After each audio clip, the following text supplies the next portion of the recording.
tudo bom com você? Hoje é dia 8 de abril de 2026, está passando rápido, né? E nós estamos começando mais um dos nossos cultos semanais aqui da PIB de Cascadura, no Rio de Janeiro. Espero que você esteja passando bem essa semana, que esteja pronto para parar alguns momentos aqui com a gente e refletir no que Deus tem para nós hoje. Nessa primeira parte do culto, eu quero ler com você um texto lá do Evangelho de João, onde Jesus fala com os discípulos algumas coisas bastante importantes, bastante interessantes para o nosso dia a dia. Leia comigo. Aquele que tem os meus mandamentos e os guarda, esse é o que me ama. E aquele que me ama será amado de meu Pai, e eu o amarei e me manifestarei a ele. Disse-lhe Judas, não o Iscariotes, Senhor, de onde vem que te has de manifestar a nós e não ao mundo? Jesus respondeu e disse-lhe, se alguém me ama, guardará a minha palavra, e meu Pai o amará, e viremos para ele e faremos nele morada. Quem não me ama não guarda as minhas palavras. Ora, a palavra que ouvistes não é minha, mas do Pai que me enviou. Tenho-vos dito isto estando convosco. Mas aquele Consolador, o Espírito Santo, que o Pai enviará em meu nome, esse vos ensinará todas as coisas e vos fará lembrar de tudo quanto vos tenho dito. Deixo-vos a paz, a minha paz vos dou. Não vou-la dou como o mundo a dá. Não se turbe o vosso coração e nem se atemorize. Nós acabamos de ler aqui no penúltimo versículo que o Consolador, o Espírito Santo, que o Pai enviou em nome dele, esse nos ensinará todas as coisas e nos fará lembrar de tudo que Jesus, nos ensinou. E é isso que nós vamos cantar agora. Um hino que está lá no nosso HCC e que diz, ó Senhor, vem me dirigir. Ó Senhor, vem me dirigir. E ele começa dizendo assim, quero buscar e pedir ao Senhor do seu Espírito e seu amor. E na palavra eu vou refletir, pois as suas ordens eu quero cumprir. E tudo que Deus quer que nós cumpramos, quer que nós façamos no nosso dia a dia, está exatamente na sua palavra. E esse Espírito nos dirige para fazermos a vontade dele. Então, vamos cantar. Preste atenção na letra e vai cantando aí.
Quero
Ainda continuando falando sobre isso, sobre o fato de Deus guiar os nossos passos em todo o momento, em toda a nossa vida, a próxima música diz assim: venha em mim reinar em tudo o que eu sou. Tem um pedacinho mais para frente que fala: eu te convido para governar a minha vida, que os meus atos e as minhas palavras possam expressar o amor de Deus. Que seja esse e todos os dias o nosso desejo, que nós possamos a cada momento, a cada passo, expressar o amor do nosso Deus. Se você não conhece essa música, ouve umas 2 vezes que você vai aprender. Ela é pequenininha e é linda, tem uma melodia linda. Com certeza você vai gostar dela. Mas sempre presta atenção na letra, ok? Vamos lá, vamos louvar o nosso Deus.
Contínuo louvor em gratidão por tua vida em minha vida, por tua vida em minha vida.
Possam expressar amor, que haja sempre em minha boca um contínuo louvor em gratidão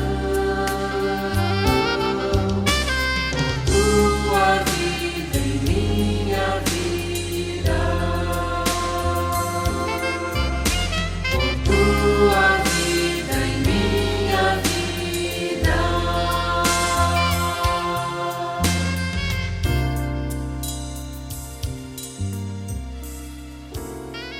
Queridos irmãos, saúde e paz. Se Deus permitiu, estamos em mais um culto doméstico de quarta-feira ou em qualquer outro dia que você possa participar. Hoje é dia 8 de abril, iniciamos um novo mês, celebrando a ressurreição de Jesus e iniciando um novo ano espiritual, uma expressão que eu usei no domingo.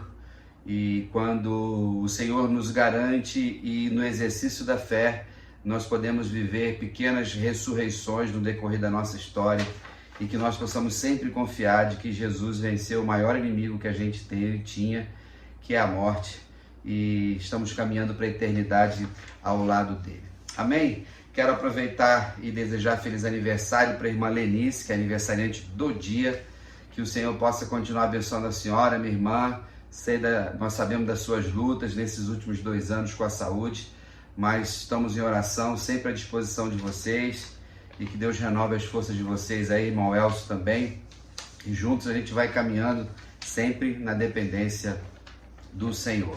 Vocês puderam ler o texto de João 14, alguns versículos que Jesus fala aos discípulos: aquele que tem os meus mandamentos e os guarda, esses são os que me amam.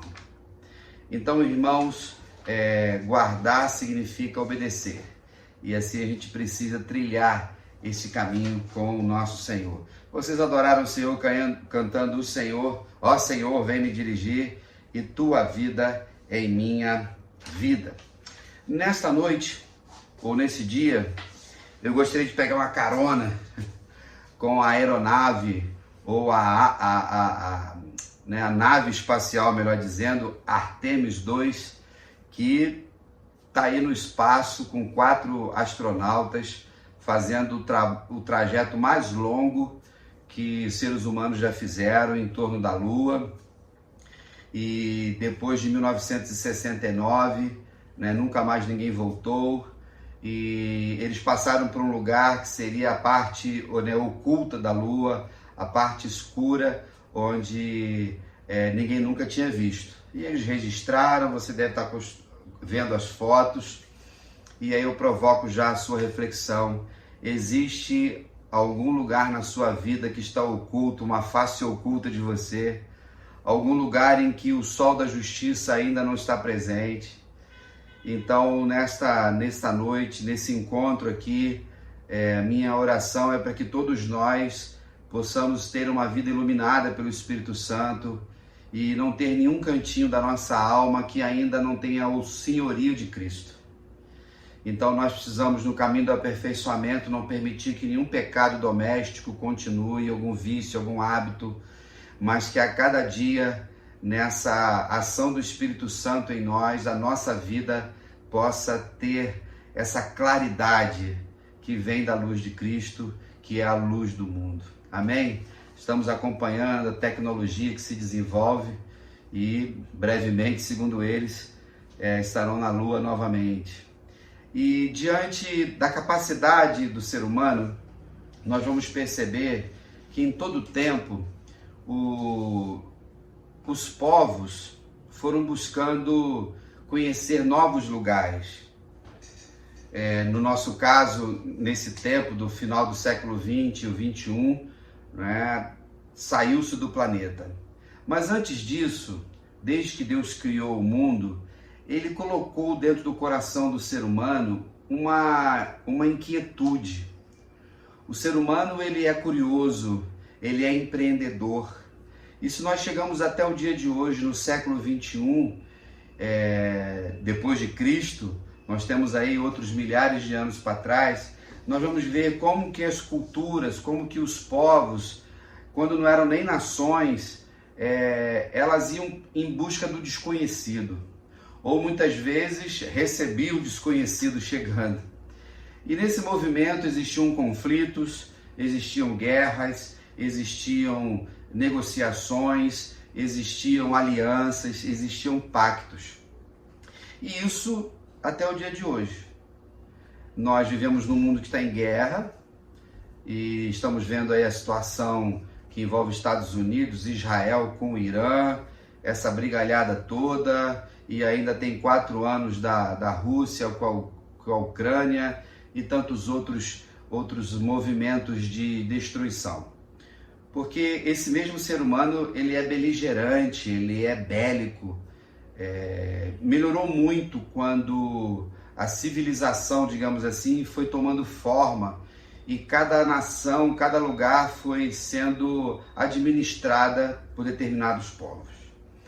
No dia de hoje eu queria pensar com vocês num texto que está no livro de Hebreus, no capítulo 10, versículos 38 e 39, mas ao mesmo tempo, numa leitura que eu estava fazendo, eu achei muito interessante e fui ler um pouquinho sobre os vikings.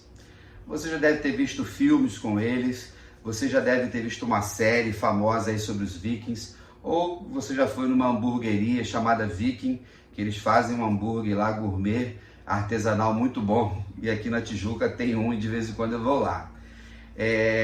Quando você pensa nesse povo viking, eles viveram ali, o domínio deles foi do ano 800 até 1050, quase 3 séculos, num período que a leitura que se faz ela é pré-histórica, né? E logo depois lá do século XII que começa a Idade Média, dentro de uma leitura do futuro para o passado. E eles eram povos, ou vários tipos, né? Mas um povo guerreiro, investiu bastante em embarcações, em navegações, o comércio também. E como em toda época, existiam os conflitos. Eles tinham então uma regra diante das lutas, quando eles partiam para algumas batalhas e eles chegavam com as suas embarcações no continente, eles queimavam as embarcações, eles queimavam os navios. Imaginou por quê? Comportamento estranho. No primeiro momento eu achei estranho também, mas depois a gente vai entender por que se fazia isso. Na mentalidade dos vikings, queimar o navio não era uma atitude insana ou louca, era para incentivar todos que estavam ali que não existia plano B. Não tinha o recuo. Ou você entrava e conquistava ali a terra, ou você morria lá. Então, ou você chegava e dominava e assentava a sua etnia, a sua civilização, a sua cultura, ou morria por ele mesmo. Quando nós pensamos nos desafios de andar com Jesus, do que significa andar com Cristo, não tem plano B. Ou você anda com Jesus até o final, ou você não anda. Então, nessa noite, olhando para esse texto e trazendo a memória para você estar mais atualizado, que os vikings, eles são o povo da Escandinávia, que é onde está a Noruega, onde está a Dinamarca, a Islândia, esse povo todo ali, deixa eu ver, a Suécia, essa galera brancona que a gente fala, né, altos, que quando vem ao Brasil e bate esse sol ficam todos vermelhos, olhos verdes ou azuis, e eles foram muito importantes nesse período. Mas eles tinham uma mentalidade bem concreta do que significava estabelecer a sobrevivência. Então, quando nós olhamos para esse ambiente de fé, e eu queria ler um texto com vocês nesse momento, que se encontra em Hebreus, como eu falei. Esse texto fala sobre o quanto o Senhor, quanto somos desafiados a viver a fé. Aí lá no capítulo 10 de Hebreus, no finalzinho, quando o autor de Hebreus fala para a sua comunidade de fé, ele diz assim no 37, porque ainda dentro de pouco tempo, aquele que vem virá e não tardará. Todavia, o meu justo viverá pela fé. E se retroceder nele, não se compraz a minha alma. Nós, porém, não somos dos que retrocedem para a perdição, somos, entretanto, da fé para a conservação da alma. Amém? Um texto que fala da fé perseverante, resiliente, ativa e que nunca retrocede. O que o autor de Hebreus está dizendo para o povo daquela época, e qual era o contexto? Era uma comunidade judaica, o autor conhecia muito bem a lei, os rituais, o sacerdócio, e era um povo que estava vivendo uma perseguição. Então, se você ler todo o capítulo 10, ali fica como sugestão para você, ali o 9, você vai perceber, e no 10 aqui fala de que eles estavam cansados, havia tribulação. Então, esse pastor desta igreja, e alguns estudiosos vão dizer que o livro de Hebreus ele era um sermão, era aquele sermão de encorajamento, que muitas vezes eu já preguei, vocês já ouviram, outros pastores também. Quando nós estamos passando por lutas, por dificuldades, a palavra é siga em frente. Diante do que ele diz aqui, que nós não podemos retroceder, ele está dizendo assim, né, o Senhor dizendo através dele, o meu justo viverá pela fé. É uma fé que traz esperança, é uma fé que confia na justiça do Senhor, é uma fé perseverante. Então eles estavam dizendo assim, ó, não adianta a gente chegar onde nós chegamos e agora voltarmos para trás. Porque alguns estavam voltando para os rituais judaicos. Isso tudo tinha ficado para trás. Por quê? Porque Jesus se manifestou, o Cordeiro de Deus. E essa igreja estava aí caminhando. Alguns vão dizer que alguns estudiosos, que esse período aqui é o ano 70, né? Alguns acham que pode ser 75. Existe a destruição, talvez um pouco antes da destruição do Templo de Jerusalém, que foi no ano 70, mas sempre houve perseguição da igreja, até o dia de hoje. Às vezes nós somos perseguidos dentro da igreja. Você imagina naquela época, hoje com 21 séculos de igreja que está espalhado pelo mundo. Então esse autor, quando nos chama a essa reflexão, ele estabelece algumas coisas importantes para nós. E aí, diante do exemplo que eu dei aqui dos vikings, irmãos, as nossas decisões, elas mudam o nosso futuro, nosso destino. E uma vez que nós tomamos decisões, a gente não tem como voltar. E olhando para o Evangelho daquilo que Jesus fez por nós, como retroceder? Como abandonar a fé? Como deixar de crer? Então, na nossa jornada, quando nós tomamos decisões, tem decisões que eliminam a possibilidade de retorno. Aí o exemplo bíblico, a metáfora da Bíblia é o casamento. Mas tem pessoas que hoje estão casando e já estão com aquele pensamento, se não der certo, volto para casa de mamãe, alugo uma kitnet. Por que não tem retorno? Porque a gente está fazendo em nome do Senhor. Infelizmente, a gente tem visto muitos divórcios acontecendo dentro do ambiente da comunidade de fé, mas que não é o chamado de Deus para isso. Quando nós tomamos decisões, nós precisamos nos focar na decisão que nós tomamos. Então, diante da realidade, quando nós temos aqui, né, o exemplo dos vikings que nas suas expedições buscavam, é necessário entender que recuar não faz parte do vocabulário. Não tem como. A palavra aqui grega, recuar aqui, é recuar pelo medo.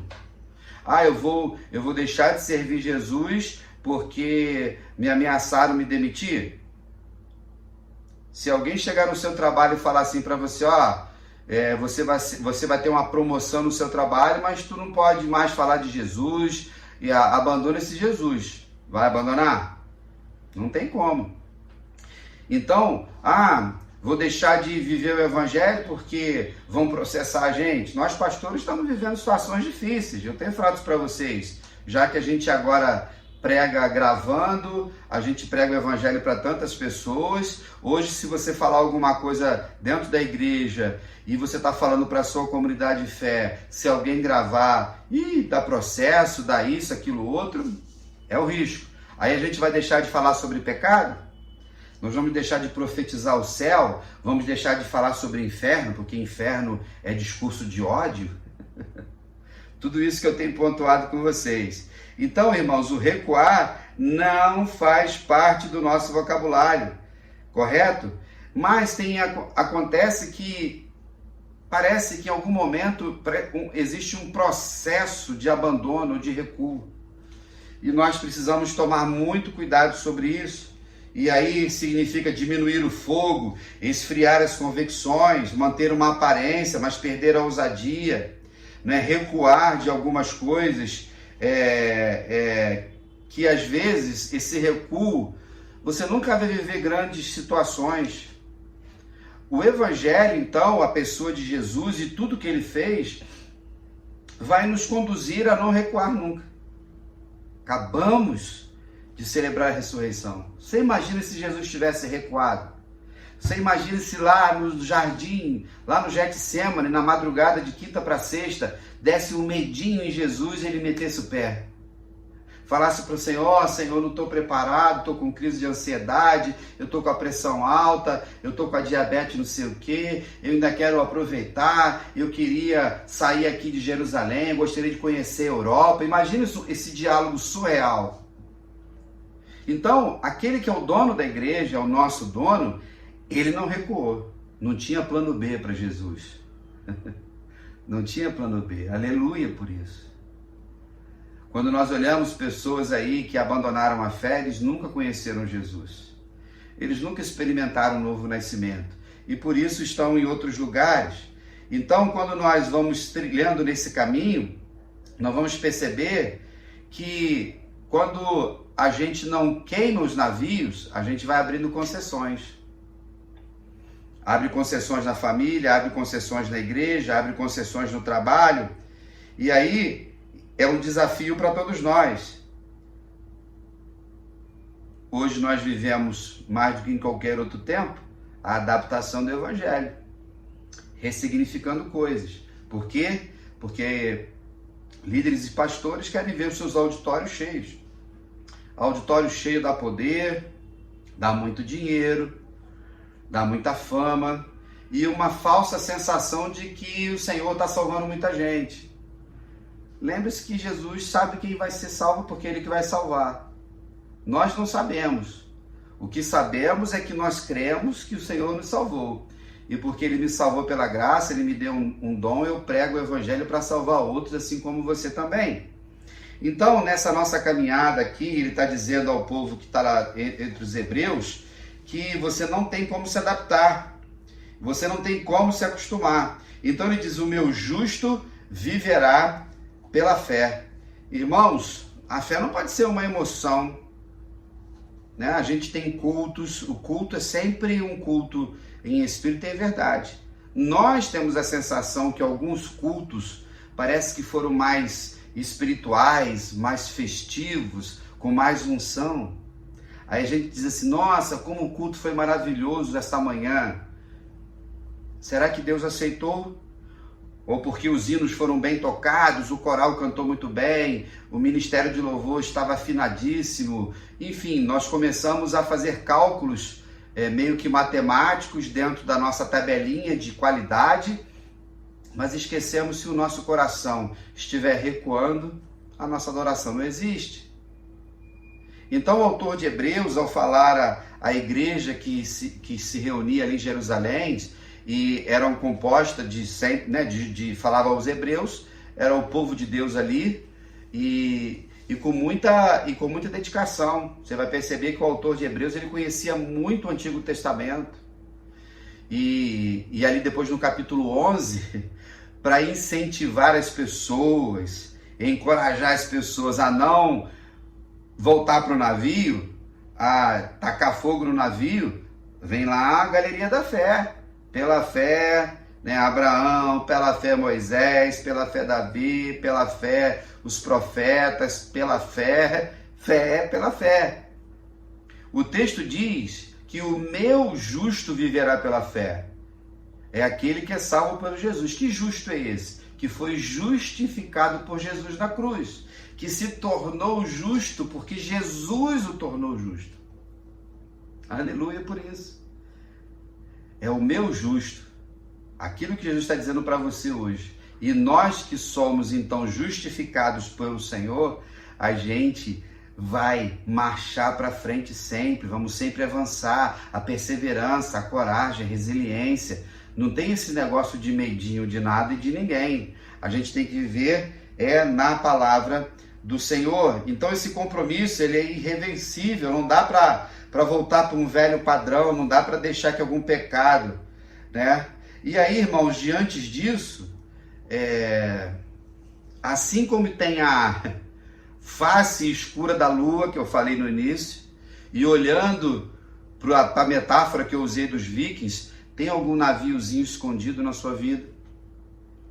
Às vezes, pessoas, queridos irmãos, que está, assim, às vezes uma porta aberta para o passado que você não abandonou. Isso envolve mágoa, tristeza, raiva, ódio. Será que tem um contato que você não deveria existir? Sabia que hoje tem muitas pessoas que estão vivendo um adultério virtual, porque mesmo casado ficam trocando mensagenzinhas com pessoas no WhatsApp, achando que isso não é pecado. Tem pessoas que não podem fazer parte da nossa vida. Diante disso, quando nós pensamos em recuar ou num plano B, é você desonrar a sua fé, é desonrar o sacrifício de Jesus. Isso envolve para todos nós em todas as circunstâncias. No meu chamado como pastor, e em maio eu faço 25 anos, já falei para vocês, eu quero celebrar esse jubileu de prata com os irmãos de Cascadura e amigos também, porque não é fácil. E eu nunca pensei em desistir não, recuar, nunca tive plano B no meu ministério. Passei por fases, né? E como nós passamos, mas até porque eu resisti muito na juventude, o chamado de Deus. E Deus sabe que pode contar com o coelho aí para tudo que vier. Pode contar para tudo que vier. E se a gente viver a grande tribulação, se Jesus for voltar na nossa geração, eu vou estar aí encrencado, porque a gente vai ter que defender o Evangelho, defender o rebanho do Senhor. Então, irmãos, tome cuidado com as desculpas para desistir de algo. Quando você assume responsabilidade na igreja, é um ministério, é um compromisso. Já viu quando às vezes você acerta alguma coisa com alguém rói a corda, como a gente fala? É um encontro, é um negócio. Dei o exemplo de casamento. Quantos maridos estão abandonando suas esposas? Quantas esposas? Uma vez que nos tornamos pais, não tem plano B, a gente é pai a vida toda. A gente tem que cuidar a vida toda e preparar os filhos para viver a vida deles. Quando nós pensamos, irmãos, em tudo que o Senhor tem feito para nós, nós não podemos permitir que nada nos distraia, que possa tirar o foco daquela missão. Então, é exemplo dos vikings chegando para as suas guerras, né, os seus momentos. Se alguém quisesse desistir, não tinha como. O navio estava lá pegando fogo. E eu achei muito interessante essa metodologia viking, que é muito sábia de um lado e incentivadora, né, para que todos pudessem seguir. Quando nós, irmãos, pensamos no Evangelho, e o autor de Hebreus está falando, e o próprio Cristo nos diz que aquele que vai andar com ele toma a sua cruz e segue-me. Vai ter que negar. Eu e você somos chamados a negar o nosso ego, a nossa vontade todo santo dia. Você tem feito isso? Ou tem alguns naviozinhos escondidos aí? Então a cruz não tem volta. Ou já pensou se no meio da subida lá do Calvário, Jesus saísse correndo, abandonasse a cruz? Não quero isso mais não. Queridos, andar com Jesus é um negócio muito sério. Então, não tem negociação, não tem plano alternativo, e a gente tem que enfrentar em todo tempo a nossa jornada. Agora, irmãos, como é que vocês estão vivendo? Como é que vocês estão conduzindo a vida de vocês? Como é que vocês estão seguindo nessa jornada? Então, hoje o Senhor nos chama a queimar navios, a queimar algumas embarcações e sairmos, tirarmos qualquer coisa oculta na nossa vida para que a gente possa experimentar as conquistas da fé. O meu justo viverá pela fé. E se você está me vendo agora participando desse culto, é porque o Senhor tem te sustentado. E a gente tem sofrido todas as lutas que temos que sofrer. Então, irmãos, é uma decisão radical. Nós vamos sempre enfrentar batalhas. Nós sempre, irmãos, vamos dar prejuízo ao inferno. Agora, o inferno gosta de crentes que voltam atrás. Saem da igreja porque a igreja não canta o hino tal, porque o pastor não lembra mais do meu aniversário, porque aconteceu isso não sei aonde. A gente está vendo aí essa igreja evangélica no Brasil envolvida em tantos escândalos. Então, ou pessoas retrocedendo da sua fé, nós somos chamados a viver de forma a entender o chamado do Senhor em todo o tempo. Então, queime o que te permite retroceder, Corte o que te prende ao ontem, fecha a porta que te mantém a dúvida viva. Quem vive pela fé não recua, avança mesmo tremendo, queridos. E assim nós somos chamados para isso. Quando Deus chamou Eliseu, ele seguiu em frente. Queimou lá as juntas de boi, matou os bois como sacrifício e foi seguir Elias. Não deixou nenhum navio para trás, não. Quando você olha para os pescadores, aqueles que Jesus chamou, então o chamado de Jesus é um chamado para a eternidade. O chamado do Senhor Jesus tem a definição de futuro. Então, irmãos, que eu e vocês, no dia de hoje, nesta noite, possamos fazer um exame, sabendo que não tem rota de fuga, não tem escape, não tem plano B, e a nossa decisão ao lado de Jesus, porque Ele nos salvou, é uma decisão que vai nos trazer bênçãos sobre bênçãos. E aí o texto bíblico diz que se eu recuar, se você recuar, Deus está dizendo que Ele não tem prazer em nós. A alma dele não se compraz em nós. Então, não permita que nada, em nome de Jesus, venha fazer você recuar. Continue firme no propósito, nos projetos. De que a gente recua? Quando fazemos coisas que Deus não está abençoando. Deus não abençoa pecado. Agora, tem coisas que são muito difíceis. Quantas pessoas pararam suas faculdades? Quantas pessoas pararam seus cursos? Quantas pessoas abandonaram determinados relacionamentos que podiam seguir em frente? Eu não sei o que o Espírito Santo vai falar ao seu coração, mas os vikings estão nos ensinando uma lição hoje de queimarmos os nossos navios. E aí o texto vai dizer que nós não somos daqueles que retrocedem. Nós somos aqueles que retrocedem para a perdição. Nós somos aqueles que seguimos pela fé. Não é? O texto diz aqui, nessa palavra maravilhosa que sempre nos aquece, né? Que diz assim: nós, porém, não somos dos que retrocedem para a perdição. Somos, entretanto, da fé para a conservação da alma. Então, se a minha alma está conservada, e a sua também, é por causa dessa decisão em Cristo Jesus, que nos levou a uma nova vida, a uma nova dimensão, e estamos no caminho da eternidade. A Artemis 2 vai voltar sexta-feira, se tudo der certo, espero que sim. Tem astronautas cristãos lá em cima, e a gente fica muito feliz quando essa criatura continua registrando a ação criadora de Deus e glorificando a Deus, porque tudo isso tem um dono, tem uma mente extraordinária que pensou em cada detalhe, e a Lua foi colocada no lugar certinho, a Terra, todos os planetas, enfim, todo esse universo, para que eu e vocês pudéssemos viver da melhor forma possível. Nós ainda temos muito que conquistar. Precisamos pregar para as nações, estamos em campanha de missões. Se você ainda não deu sua oferta, até o último domingo de abril, coloque 1 centavo no final. Se você vai dar R$10, R$10 e 1 centavo, R$100 e 1 centavo, ou o valor que Deus colocar no seu coração. A gente só não pode recuar, a gente só não pode voltar atrás. Amém? E aí, temos desafios novos para esse ano.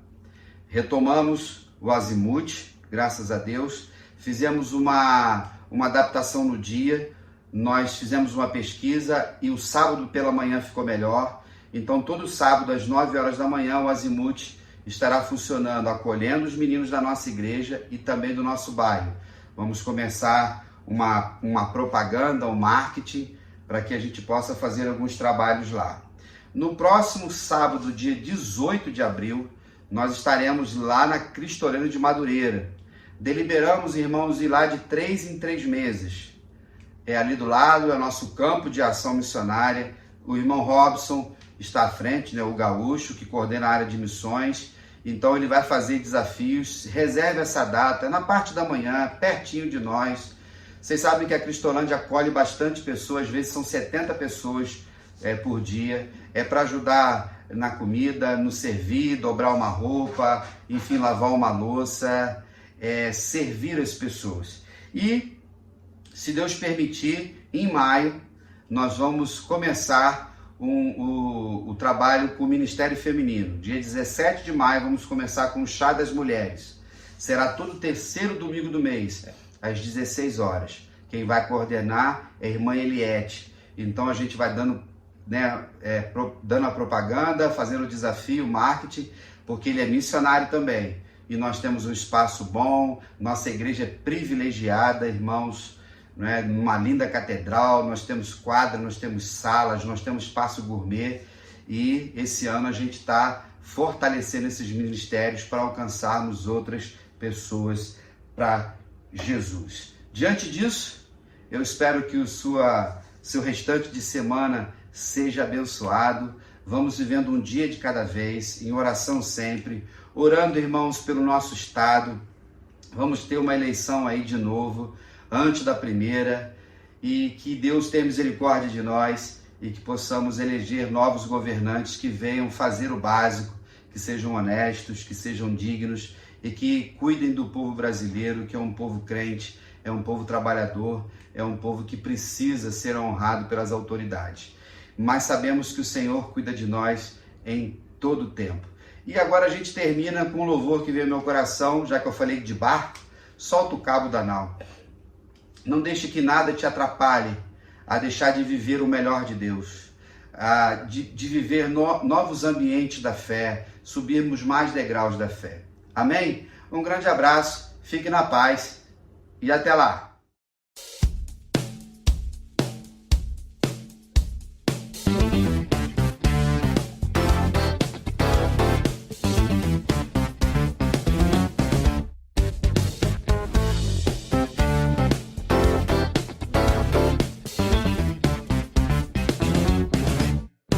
Por que duvidar sobre as ondas do mar quando Cristo caminho abrir? Quando força dois contra as ondas lutar, seu amor a ti quer revelar.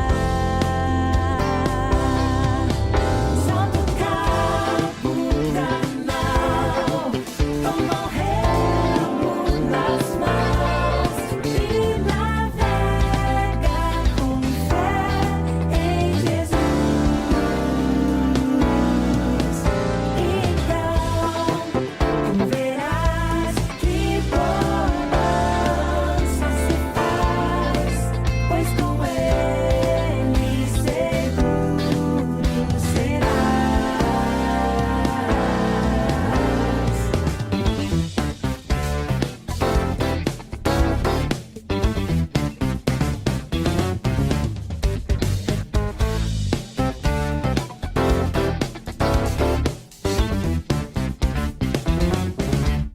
Trevas vêm te assustar.